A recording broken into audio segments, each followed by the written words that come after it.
Shalom, Bapak, Ibu, dan saudara-saudari yang terkasih. Jumpa lagi dalam Sikat Sabda Iman Katolik, hari Sabtu Pekan Biasa ke-18, 6 Agustus 2022.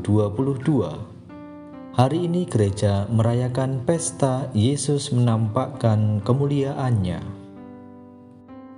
Bacaan dari Injil Lukas bab 9 ayat 28b sampai 36. Marilah kita siapkan hati dan pikiran kita untuk mendengarkan sabda Tuhan. Semoga Tuhan beserta kita sekarang dan selama-lamanya. Inilah Injil suci menurut Lukas. Dimuliakanlah Tuhan. Sekali peristiwa, Yesus membawa Petrus, Yohanes, dan Yakobus lalu naik ke atas gunung untuk berdoa. Ketika sedang berdoa, wajah Yesus berubah dan pakaiannya menjadi putih berkilau-kilauan. Dan tampaklah dua orang berbicara dengan dia, yaitu Musa dan Elia. Keduanya menampakkan diri dalam kemuliaan dan berbicara tentang tujuan kepergian Yesus yang akan digenapinya di Yerusalem. Sementara itu Petrus dan teman-temannya telah tertidur, dan ketika terbangun, mereka melihat Yesus dalam kemuliaannya. Juga kedua orang yang berdiri di dekat Yesus itu. Dan ketika kedua orang itu hendak meninggalkan Yesus, Petrus berkata kepada Yesus, "Guru, betapa bahagianya kami berada di tempat ini. Baiklah, kami dirikan sekarang 3 kemah, satu untuk engkau, satu untuk Musa, dan satu untuk Elia." Tetapi Petrus tidak tahu apa yang dikatakannya itu. Sementara ia berkata demikian, datanglah awan menaungi mereka. Dan ketika masuk ke dalam awan itu, takutlah mereka. Maka terdengarlah suara dari dalam awan itu dan berkata, "Inilah anakku yang kupilih, dengarkanlah dia." Ketika suara itu terdengar, tampaklah Yesus tinggal seorang diri. Murid-murid itu merasakan semua itu, dan pada masa itu mereka tidak menceritakan kepada siapapun apa yang telah mereka lihat itu. Demikianlah sabda Tuhan. Terpujilah Kristus.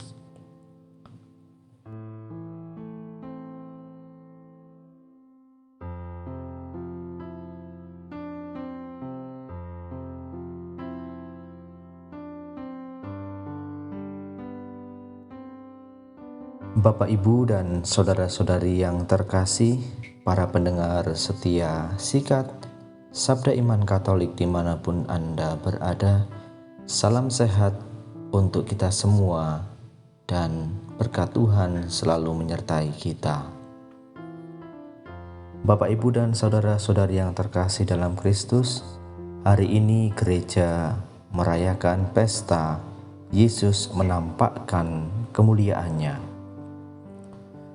Tuhan menampakkan kemuliaannya, wajahnya berubah dan pakaiannya berkilau-kilauan. Dalam bacaan Injil yang kita dengarkan pada hari ini, ketika Yesus menampakkan kemuliaannya, ada 2 tokoh, yaitu Musa dan Elia. Musa pemberi hukum Taurat kepada umat Israel, dan Elia nabi terbesar dalam sejarah umat Israel turut hadir dalam kemuliaannya. Mereka tampaknya membicarakan tentang kepergian Yesus ke Yerusalem, tempat dia akan diadili, dihukum, dihina, dan mati di kayu salib. Kehadiran Allah dalam awan sangat meneguhkan dan menguatkan.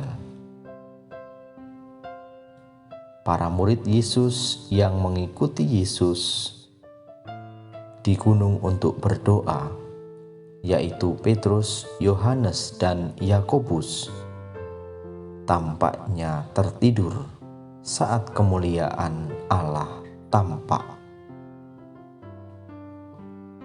Bapak, Ibu, dan saudara-saudari yang terkasih dalam Kristus, kita pun sering secara rohani tertidur dan kehilangan kesempatan menyaksikan kemuliaan Allah di tengah kita.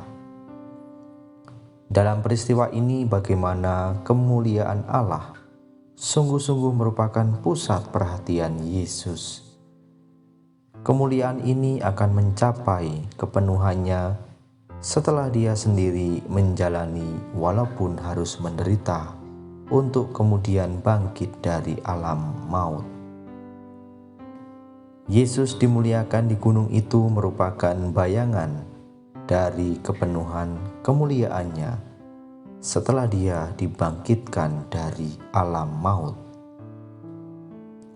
Pengalaman akan peneguhan kemuliaan Allah inilah yang membuat Yesus kuat menghadapi penderitaan di Yerusalem. Bapak, Ibu, dan saudara-saudari yang terkasih dalam Kristus, dalam peristiwa hari ini, dalam bacaan Injil hari ini, menarik pula, yaitu 3 orang murid Yesus yang ikut bersama Yesus ke atas gunung untuk berdoa, yaitu Petrus, Yakobus, dan Yohanes. Bagaimana kita lihat dalam bacaan Injil, mereka bertiga terpesona menyaksikan peristiwa dan merasakan kenyamanan bersama Tuhan. Lalu Petrus dengan percaya diri mengatakan kepada Yesus, "Guru, betapa bahagianya kami berada di tempat ini. Baiklah kami dirikan sekarang 3 kemah, 1 untuk engkau, 1 untuk Musa, dan 1 untuk Elia."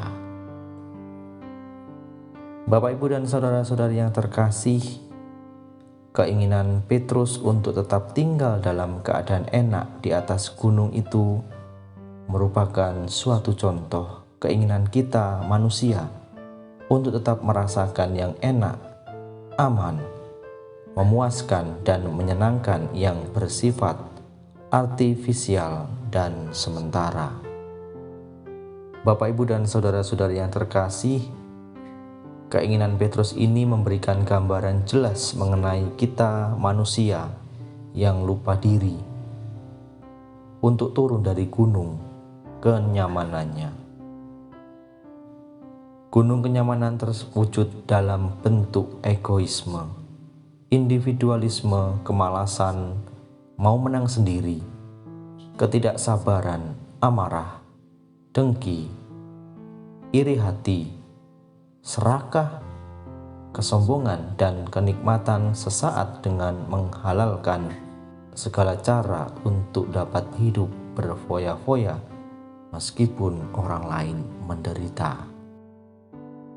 Hal-hal ini tumbuh dalam diri kita sebagai manusia, sehingga mempengaruhi orientasi hidup kita yang hanya memikirkan diri dan dunia sendiri, tak lagi mau mendengarkan Dia dan memperdulikan orang lain.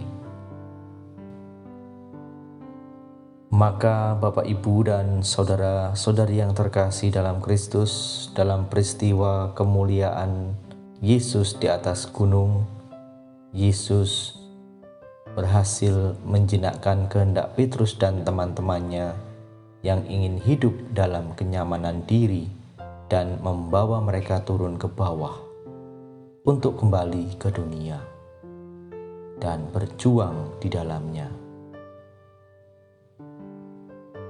Yesus ingin agar mereka masuk dalam pergumulan hidup dengan berusaha untuk menanggalkan dan meninggalkan, harus keluar dari zona kenyamanan sendiri dalam berbagai wujudnya yang sebetulnya hanya bersifat artifisial dan menjamin hidup kita untuk sementara saja. Setiap ciptaan Tuhan dipanggil untuk memancarkan kemuliaan Tuhan. Maka dengan demikian, pastilah kita hidup dalam damai dan kita boleh mendirikan kemah kehadiran Allah di tengah-tengah kita. Kemuliaan kepada Bapa dan Putra dan Roh Kudus, seperti pada permulaan, sekarang, selalu, dan sepanjang segala abad. Amin.